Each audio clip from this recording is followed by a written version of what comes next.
পৌঁছে গেছি।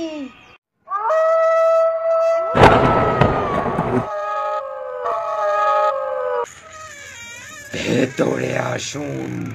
তুমি কে? ওই চাকর। আমি তোমাদের রুম দেখিয়ে দিচ্ছি। হ্যাঁ চলো।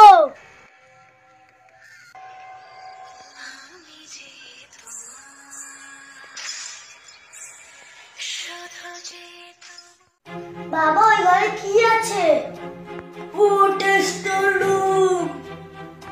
কিছু দরকার পড়লে আমাকে অবশ্যই ডাকবে। ঠিক আছে।